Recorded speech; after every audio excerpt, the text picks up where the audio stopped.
Alcance consensos y soluciones a los problemas de nuestro país.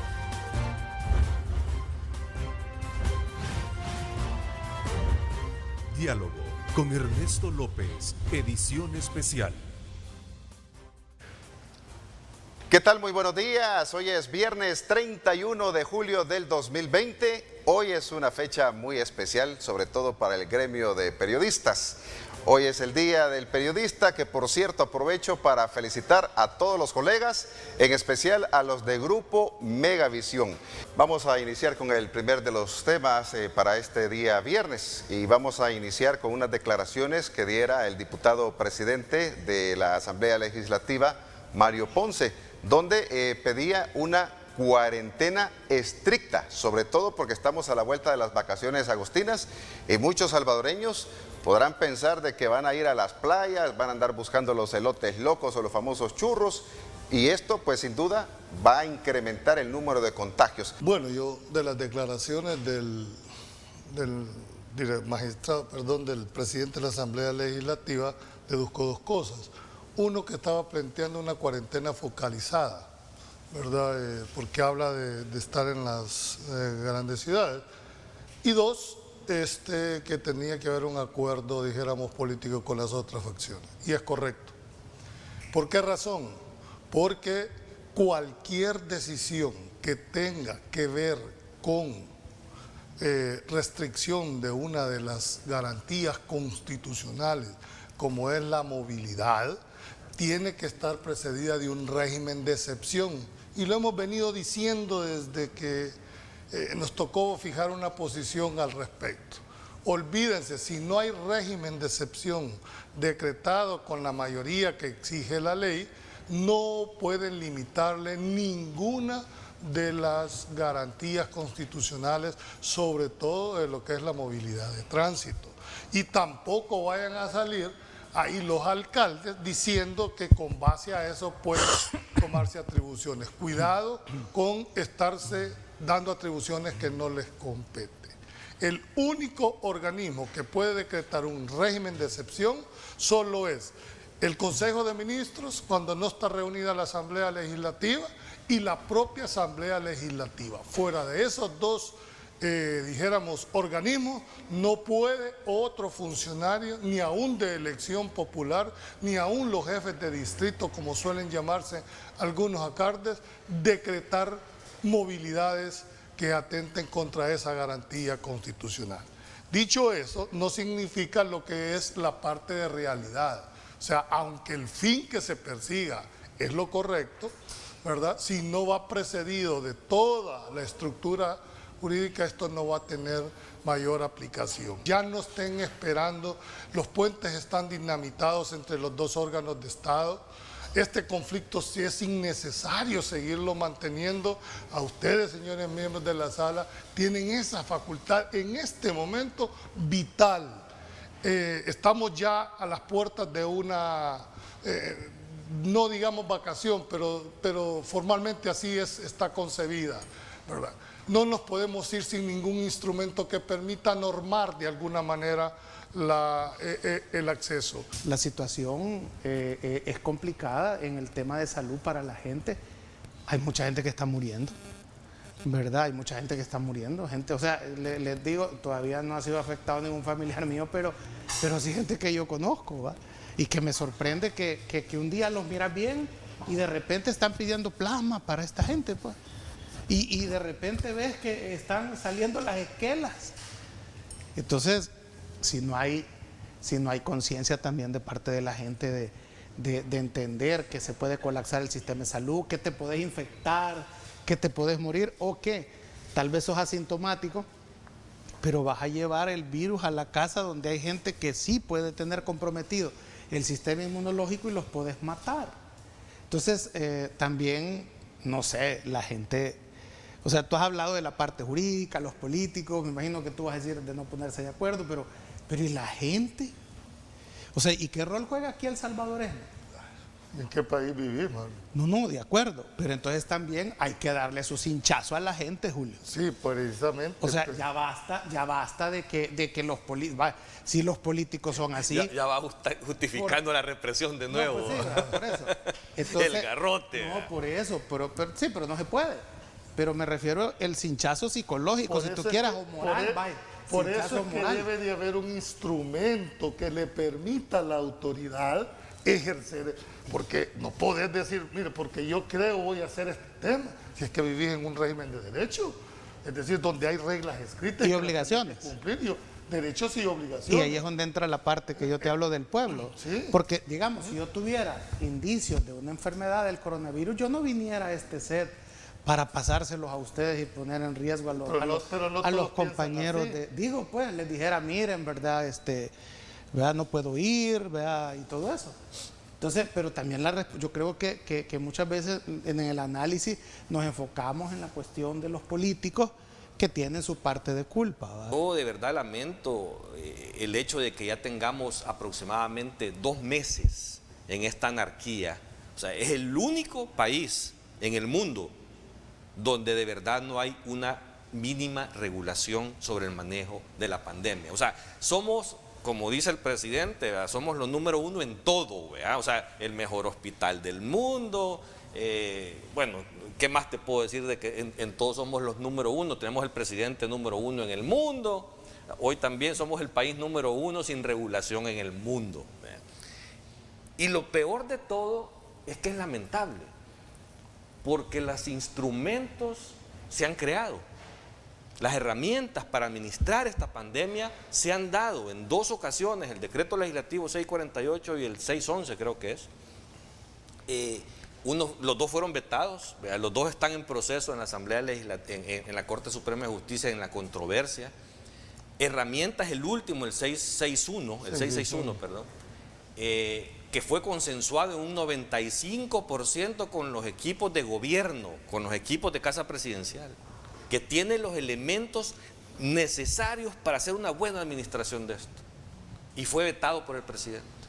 ¿Vea? Y desde que fue vetado por el presidente lo único que hace es, bueno, vamos a ir a ver el hospital, a ver qué hacemos con los hospitales, y ahí hay que ver a que se muera la gente. ¿Vea? Ahí tal vez después recapacitan los políticos, según él. Teniendo a la mano, con solo poner una firma, en un 95% las herramientas que tanto ha estado pidiendo y que dice que se las han quitado. Yo creo que eso es una ingratitud de verdad en el fondo, que no puede permitirse y que la gente tiene que ser consciente. O sea, hemos tenido que de alguna forma autorregularnos para tratar de evitar tanto contagio. Los alcaldes han estado jugando un factor determinante en este vacío de regulación gubernamental del Ejecutivo. Porque yo no sé si de alguna forma podemos ver esta lámina que tengo aquí en mi teléfono. Es una gráfica de los casos que se han estado dando en los últimos 7 días. Se han estabilizado alrededor de los 400 y si ves, hay una tendencia inclusive a la baja. Explícame tú cómo es posible en un país sin regulación esto está sucediendo. O sea, aquí deberíamos de estar exponencialmente creciendo, duplicando casos constantemente. ¿Por qué no has hecho más pruebas, Carlos? No, ¿cómo si no? hicieras pruebas, se duplicara. El presidente dice que hace 2.500 pruebas todos los días. O sea, si fueran 5.000 te duplica, ¿eh? por eso, pero eso es normal. O sea, hay una tendencia a como estábamos antes de que la cuarentena se quitara, que eran como 100 casos diarios, a 400 casos en promedio últimamente. Hay un crecimiento definitivamente. Pero a mí lo que me extraña es por qué no es exponencial el crecimiento. Eso tiene que ver mucho el trabajo de las alcaldías. O sea, hay en los lugares más de mayor concentración un trabajo ahí debajo de agua en los territorios que de alguna manera está haciendo efecto y que también la empresa privada y los medios de comunicación han tomado a bien establecer mecanismos de autorregulación y de concientización. Tú ves campañas en los medios de comunicación invitando a la gente a tomar distancia, a usar mascarilla, no olvidarse de eso, a no relajar las medidas. Las empresas que están operando en este momento tienen medidas, tienen protocolos para poder evitar esto y de alguna forma eso contribuye a tener esto estabilizado. Imagínate si de verdad las alcaldías estuvieran siendo apoyadas con el gobierno central en toda una estrategia integral del manejo de esto y en la aplicación del decreto 661 que tienen. Yo creo que estuviéramos, pero de verdad mejor que cualquier país del mundo. O sea, de verdad, eso sí me alegraría ser el número uno y se ha podido hacer. Lastimosamente, la polarización política y el arranque de la campaña electoral no permiten que esto camine de una manera adecuada y que se tomen las medidas correspondientes para poder atender un problema sanitario tan delicado. O sea, para mí, vuelvo a repetir, hay una ingratitud detrás de todo esto. ¿Verdad? Una ingratitud que están dejando hacer y dejando pasar, porque en el fondo hay un interés político electoral. Y eso de verdad es ingratitud total lo que se está dando. Bueno, otra de las declaratorias que daba la sala es la declaratoria constitucional para que la diáspora salvadoreña pueda participar en los procesos de votación. Antes solamente se hacía para presidentes, ahora incluso dice que pueden participar por cargo, ya sea para diputaciones o para alcaldías, siempre y cuando pues presenten algún arraigo en ese municipio. Vamos a ir con el licenciado Carlos Araujo para que escuchemos su punto de vista al respecto. Mira, así de una forma rápida para contextualizar esa resolución. La sala está reafirmando y confirmando que lo aprobado en la Asamblea Legislativa con relación al voto de los salvadoreños en el exterior es constitucional. O sea, que la modalidad de voto postal, que el hecho de exigir requisitos para poder inscribirte en ese procedimiento y todas las cosas que llevaba ese decreto, la sala ha confirmado que son constitucionales, pero sí ha declarado una inconstitucionalidad, que es una constitucionalidad por omisión, o sea, es la falta de que los legisladores incluyeran en ese decreto todas las regulaciones pertinentes al voto pasivo. Ahí teníamos claramente la postura del licenciado Carlos Araujo. Me gustaría aprovechar también la presencia de los panelistas en este día viernes y que hablemos también de la interpelación que está para el 21 de agosto del ministro de la Defensa por la militarización que se dio en el Salón Azul cuando llegó el presidente Nayib Bukele. Vamos a escuchar el punto de vista del licenciado Julio Valdivieso. Bueno, hagamos un análisis qué significan las interpelaciones, que son los mecanismos de control que tiene el órgano legislativo sobre el Ejecutivo, ¿verdad? Sobre una aclaración y sobre un punto determinado. Es más, su procedimiento establece de que son preguntas anunciadas, son preguntas, dijéramos, que va a tener el suficiente tiempo para discernirlas, comprenderlas y poderlas evacuar en su momento. Y finalmente con un resultado que en mi criterio no sirve para nada, porque no son vinculantes, aun y cuando se haya dado a través de un proceso de interpelación. Ese es un juicio político y como tal lo van a abordar y van a tratar de explotar las debilidades o no que puedan hacerse. Siento que si en realidad este tema, y creo que antes de esto lo habían hecho, a mí el timing en el que se está dando pues no es lo más políticamente feliz, ¿verdad? Porque por las percepciones que hay en cuanto al desempeño de esta persona, la imagen que tiene, entonces lógicamente el fin político que se persigue puede revertirse. Pero existen otros mecanismos, no sé si los hay o no los hay, creo que lo discutíamos anteriormente, que no es lo mismo la naturaleza jurídica de una interpelación a una comisión, que entiendo, si no me equivoco, ¿verdad?, está conformada ya. Lo que hace falta es que le den toda la operatividad que eso significa y sépanlo manejar. ¿Por qué razón? En política, y sobre todo un órgano tan político o por excelencia la Asamblea Legislativa, percepción es sinónimo de realidad. Si se sigue todo el proceso de la interpelación, va a llegar a una sentencia a una resolución, y esa resolución no tiene carácter vinculante. Al no tener carácter vinculante, lo único que puedo presumir es estrictamente político lo que se va a tender a hacer. Pero eso tiene dos vías. O se percibe que hay una manipulación política o se percibe que hubo una participación en un punto específico. Pero cuando le anuncian la pregunta, pero cuando le dicen qué es lo que le van a preguntar, no se pueden salir de ese marco regulatorio. Y muy aparte de que el ministro de la Defensa llega con el respaldo que el presidente ya anunció que no lo va a destituir, ¿verdad? Por cualquier recomendable que haga la Asamblea Legislativa, que no la va a acatar. Creo que nadie duda también del papel que el ministro ha hecho, ¿verdad? Al frente del ejército. ¿De qué? ¿Del intento de golpe? No, coordinando todas las ayudas y todo eso, ¿verdad? Y por lo tanto los respaldos al ministro están garantizados. Dicho esto, es necesario que el ministro de la Defensa vaya a la interpelación y aclare lo que pasó el 3 de febrero. Porque como es un juicio político, él tiene que ir a hacer una defensa política. Y él, su cargo es político, tiene que ir a hacer una defensa política de lo que pasó o no pasó ese día en la Asamblea Legislativa. ¿Qué es lo que buscan los diputados? Los diputados buscan investigar si va a haber ahí o hubo delito de rebelión o de sedición.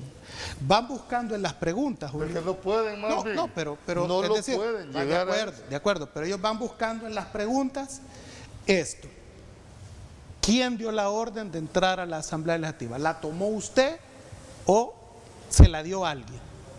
Eso, el juicio político, esa es la pregunta, y va en las preguntas que van a querer que él responda y explique.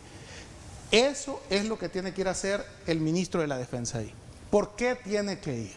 Los antecedentes históricos que estamos viendo, donde el único ministro que duró 10 años en el gobierno del FMLN fue precisamente el ministro de la Defensa, que también en su momento fue ministro de Justicia y Seguridad. ¿Y dónde está?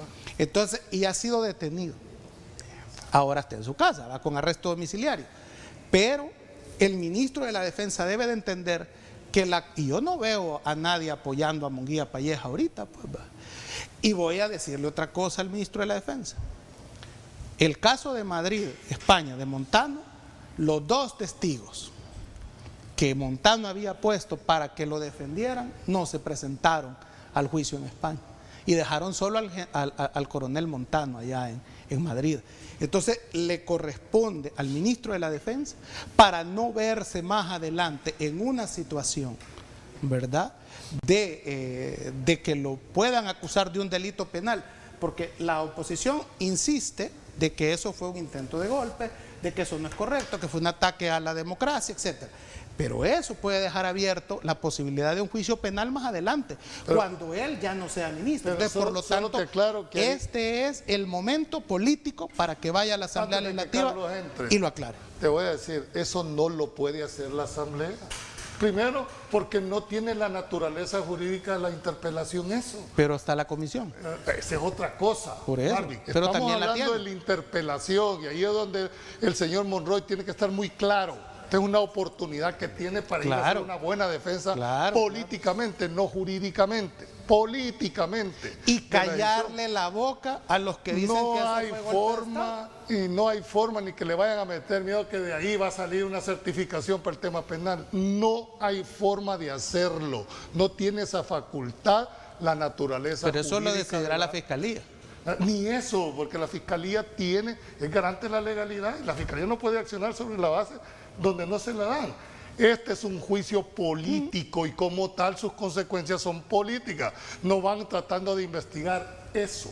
Pero ahora, si quieren en realidad hacer las cosas, hay otros mecanismos, ¿verdad?, que sí tienen efectos vinculantes. Ese es el único fin de la interpelación. Vea, que lamentablemente el gobierno y el presidente está queriendo victimizar al ministro Merino Monroy con relación a este mecanismo del llamado de la interpelación, queriéndolo hacer ver como que es un héroe hoy de la pandemia, repartiendo comida y ese tipo de cosas. ¿Ya? Eso es como aquel hombre que le pega a la mujer, ¿vea? Y empieza a regalarle flores, le hace fiestas, le regala volados, la lleva de viaje, entre todos los amigos es el hombre más amoroso del mundo, pero eso no le quita lo abusador que es. O sea, esos son los pretextos que él pone en función de hacer ver otra cosa, ¿vea? Para poder minimizar el daño que le ha hecho a la esposa de este abusador como tal. Y eso es lo que está sucediendo en este caso del ministro Merino Monroy. Están haciéndole una campaña de imagen, queriéndole poner como un héroe, cuando al final de cuentas, lamentablemente, es un funcionario político del gabinete del presidente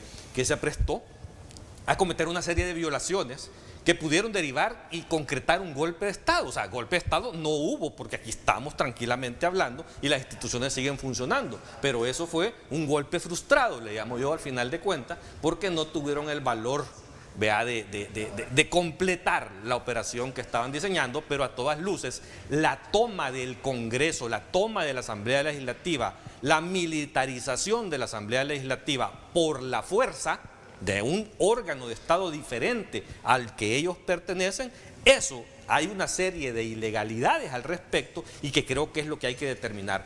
Los ciudadanos tienen derecho a conocer la verdad de lo que sucedió el 9 de febrero. Si yo estuviera en la Asamblea, yo no me fuera por ese mecanismo de la interpelación, porque ya les leí de qué se trata una interpelación, que está bien, que vas a hacer ver y notar una responsabilidad política, pero punto, hasta ahí cae este tema. No.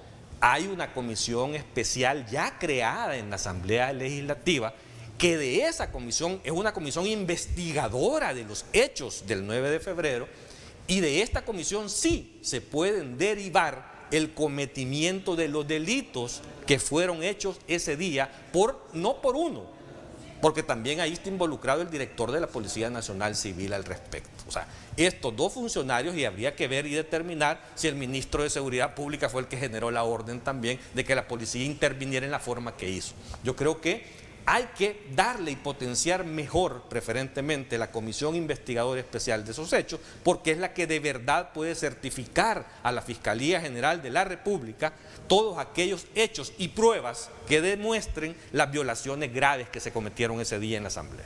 Vamos a aprovechar un tema también que es un tema de coyuntura, los recientes cambios dentro del gabinete de gobierno y la abrupta renuncia también del ministro de Hacienda. Vamos a empezar con el licenciado Julio Valdivieso y su punto de vista. Bueno, en el caso de los nombramientos y de las renuncias, primero cada uno ha sacado sus propias conclusiones, cuáles han sido las causas, el motivo, la razón, o cuáles fueron las circunstancias que rodearon o motivaron, si fue una renuncia, si lo renunciaron, ¿verdad? Es decir, hay demasiada especulación al respecto. El único que puede aclarar esto, de cuál fue el verdadero motivo, pues es el propio exministro de Hacienda. Él tendrá que decir qué es lo que lo motivó a una renuncia, porque el presidente tiene toda la facultad de nombrar a quien él crea conveniente que lo pueda acompañar en su gabinete de gobierno. Si no tiene por qué andarle preguntando a nadie a quién va a llevar y a quién va a nombrar. Es una decisión muy personal del propio presidente. Ahora, lo que uno cuestiona en materia política es el timing en que se hace. Es decir, hay principios básicos en que no se cambian a medio río los caballos, pero esa es una valoración estrictamente política. Ahora, ¿qué motivó la renuncia o no? No lo sabemos. Se especulan muchas cosas, uno dice que no estaba de acuerdo con la forma de hacerlo. Además, este funcionario, en mi criterio, era como el último peón que tenían del gobierno anterior, ¿verdad? Ustedes deben de recordar que él venía fungiendo como ministro del gobierno anterior y normalmente siempre hay un traslape, dijéramos, entre los funcionarios del anterior gobierno con el del nuevo, sobre todo en el tema hacendario. ¿Por qué?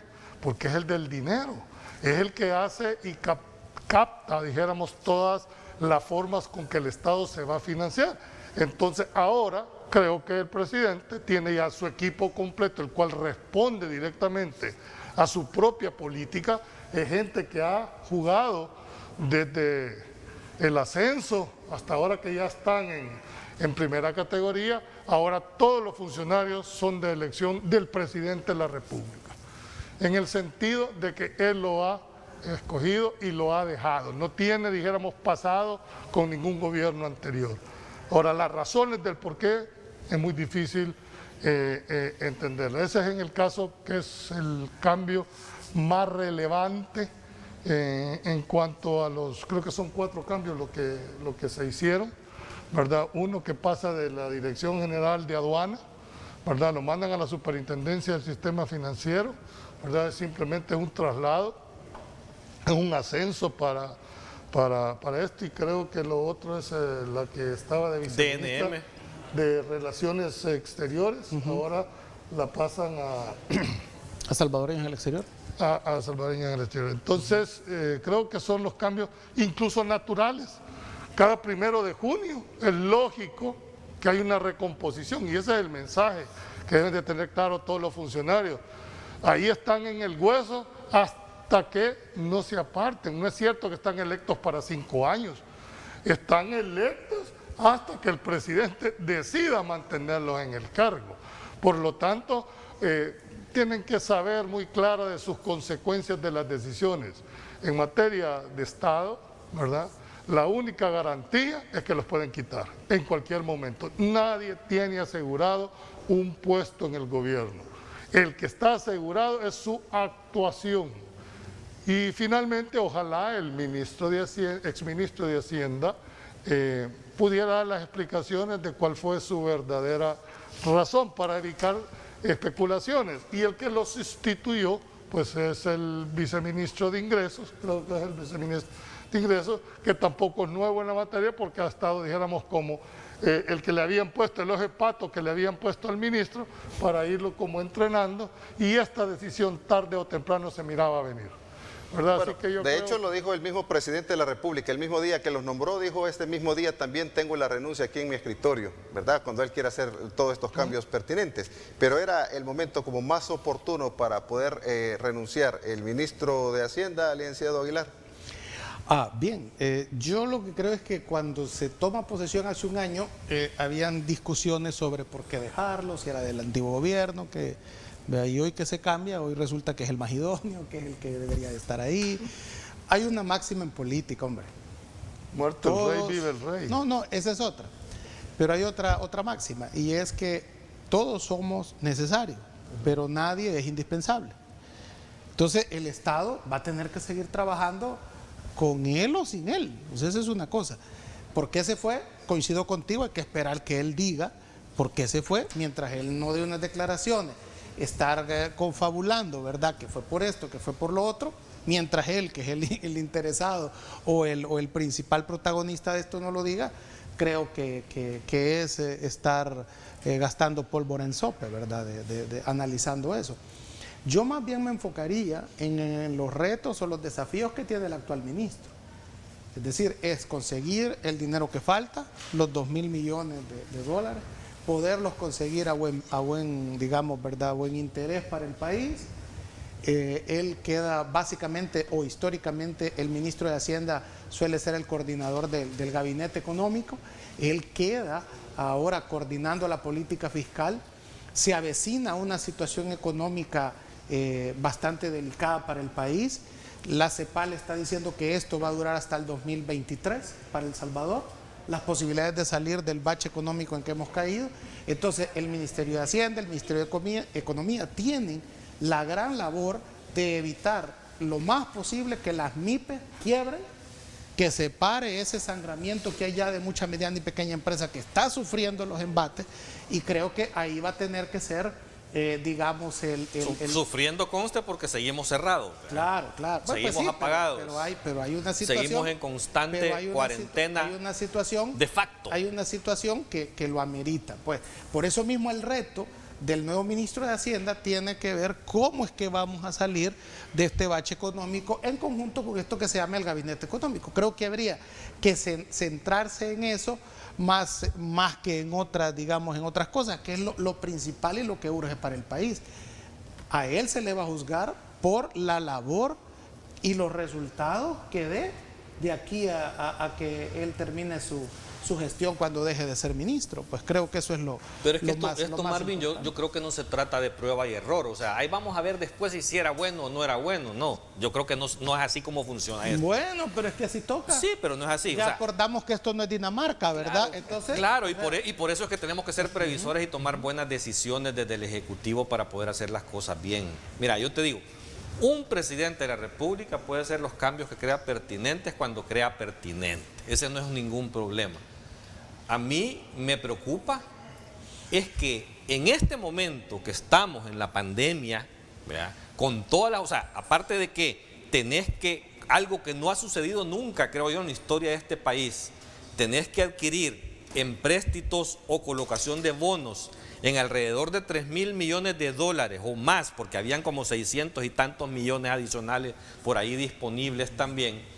En este momento del mundo en el que debes de ser muy hábil y tener mucha experticia en ese manejo, en un momento en que la crisis económica para este país será con un impacto negativo como nunca vista también en la historia de este país, que va a andar alrededor del impacto de un decrecimiento casi del 9%, 9-10%, esas implicaciones tienen y necesitan de personas con credenciales pero claras para poder administrar política fiscal, tema presupuestario, negociaciones internacionales en este momento en el dinero está tan caro y escaso.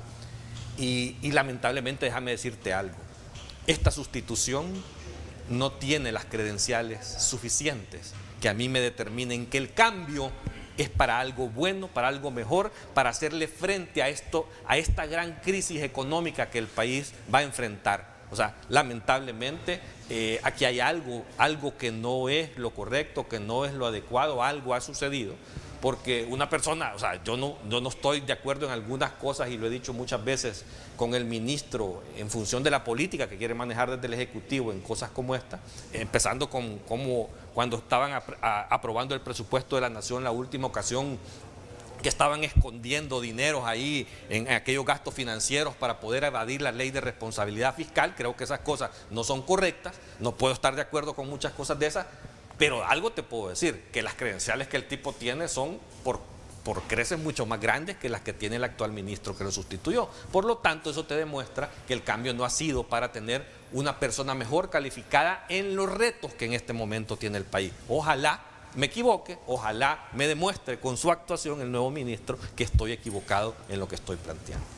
Otra cosa que quisiera traer a la mesa es sobre la ratificación del préstamo del BID en la Asamblea Legislativa. Es anunciarles que este día a las 10 de la mañana va a haber plenaria para la ratificación del préstamo del BID, porque el gobierno al fin, al día de ahora, entre ayer y ahora, se dignó a dar los detalles de lo que tenía que dar de información y cumplir con los requisitos que el BID también pedía para poder avalar este empréstito. Así que sí, ya se va a autorizar esta ratificación.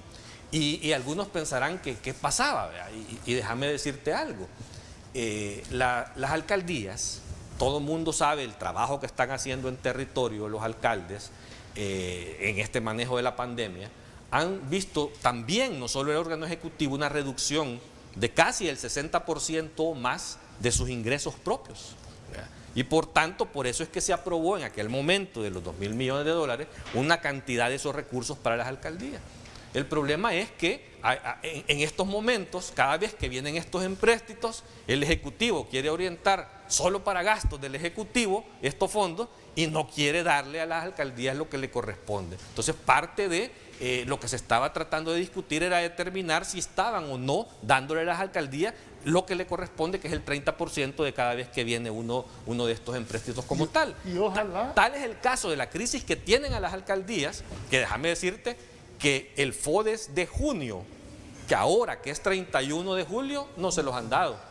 No hay dinero. No, pero no hay dinero para las alcaldías, pero sí hay dinero para las cosas que quiere gastar el Ejecutivo. Ahí es Entonces es donde hay que tener el cuidado de saber balancear, y por eso ese es el rol de la Asamblea Legislativa, tratar de establecer un balance en que las instancias tengan los recursos adecuados para atender lo que deben de atender. No solo es que tengan los recursos, ¿cómo va a fiscalizarse esos recursos? Es decir, no estás hablando de administrar el presupuesto ordinario de una alcaldía.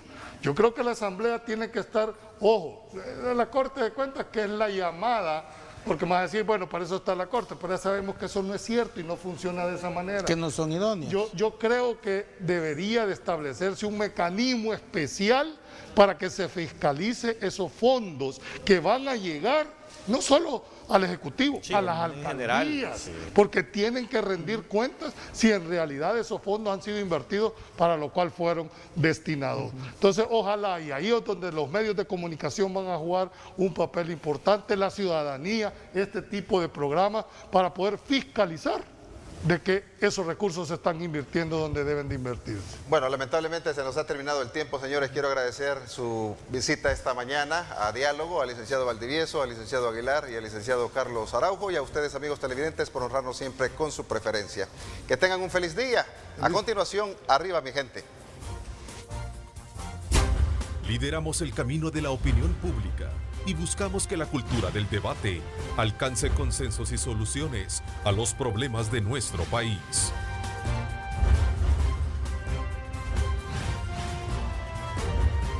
Diálogo con Ernesto López, edición especial.